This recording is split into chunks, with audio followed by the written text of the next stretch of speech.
there is some weird leadership that is actually emerging in our country today. Some of you all know that word weird has been tossed around because various facets of public leadership currently dominating the airwaves and the technoverse are just plain weird. Some of the stuff that I hear coming out of the mouths of so-called leaders, it's nothing else you can really call it but weird. I'm not saying they're weird. I'm talking about their ideas are weird.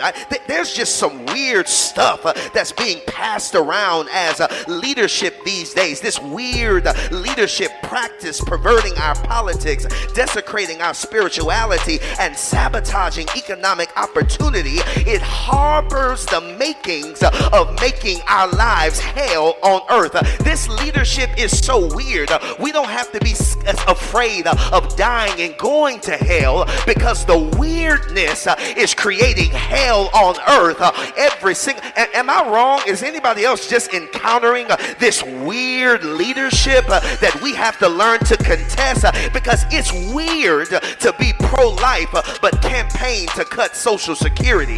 It's weird to be pro-life but vote to use foreign policy to fund genocide. It's weird to be pro-life but refuse to abolish the death penalty. It's weird to be pro-life but against passing common sense gun legislation that will save children from the next school shooting. It's weird to be pro-life but against creating access to universal health care. It's weird to be pro-life but you want to call for the end of the Department of Education. It's weird to be pro-life but you're connected to Project 2025, which wants to seed a vision that gives a president the power to be a king instead of being held accountable by the very people who may put him or her in office. It's weird to be pro-life but zero legislation offered to make sure that black mothers don't die at higher rates